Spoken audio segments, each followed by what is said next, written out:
আজ আমি একটা টিফিনের রেসিপি শেয়ার করছি। তার জন্য একটা আলু গ্রেট করে নিয়েছি, গাজরও গ্রেট করে নিয়েছি, আর এই জন্য চাল বাটা লাগবে। দুটো লঙ্কা দিয়ে আমি চালটা বেটে নিয়েছি। এটা নর্মাল যে চালে আমরা ভাত খাই সেই চালটা। কিছুটা পরিমাণ চাল বাটা নিলাম। এতে আমি 2 চামচের মতো আটা মিশিয়ে দিচ্ছি।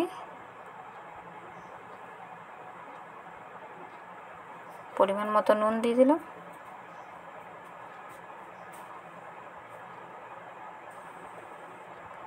দিয়ে যে গাজরটা আমি গ্রেট করে রেখেছিলাম সেটা দিয়ে দিলাম। আলুটা সেটাও আমি দিয়ে দিলাম।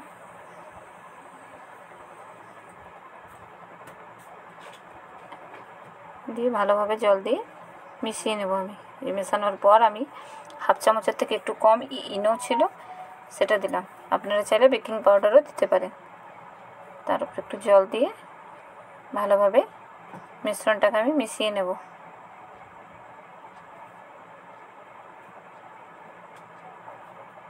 আপনারা চাইলে এখানে কারি পাতা বা ধনে পাতা দিতে পারেন। এবার কড়াইটা গরম হয়ে গেছে। কড়াইয়ে একদমই অল্প তেল দিয়েছি। গোটা কড়াইটাতে আমি একটু বুলিয়ে নিলাম তেলটা। এবার 1 হাতা মিশ্রণ নিয়ে কড়াইয়ের মাঝে আমি দিয়ে দেব। এই যে এটা একটু মোটা মোটাই হবে, তাই আমি কড়াইয়ে করলাম।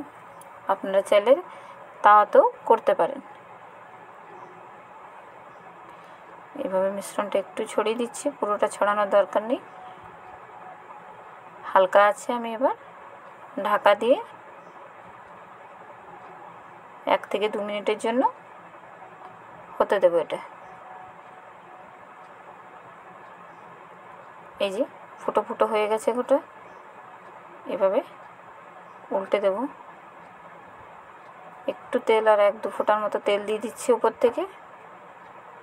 ব্যাস, একদমই অল্প দিলাম তেল। এবার উল্টে আমি পাশের দিকটাও সেঁকে নিচ্ছি ভালোভাবে। এইভাবে বাচ্চাদের স্কুলের টিফিনে বানিয়ে দেবেন, বাচ্চারা অনেক পছন্দ করবে। এটা খেতেও খুব ভালো হয়। প্রতিদিন একঘেয়েমি টিফিন না দিয়ে এইভাবে করে দেবেন। আবারও একদমই অল্প তেল দিলাম। আমার রান্নাগুলি যদি আপনাদের ভালো লাগে তাহলে আমার চ্যানেলটিকে সাবস্ক্রাইব করে দেবেন এবং আমার রান্নাগুলি লাইক করে দেবেন। এভাবে আমি আরেকটা বানিয়ে দেখাচ্ছি। একইভাবে তেল খুব কমই লাগে এটাতে।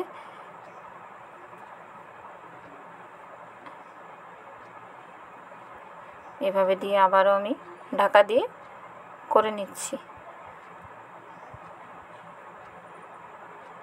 এভাবে ঢাকা দিয়ে দিয়ে হালকা আছে করে নিতে হবে এটা। এই যে এটাও হয়ে গেল আমার। এভাবে উল্টে পাল্টে ভালোভাবে আমি করে নিয়ে দেখুন কালারটা কি সুন্দর এসছে। এই যে কতটা মোটা হয়েছে মাঝখানটা, খেতেও খুব ভালো হয়। এভাবে আপনারাও বাড়িতে একবার বানাবেন। আশা করছি আপনাদেরও এই রেসিপিটা ভালো লাগবে।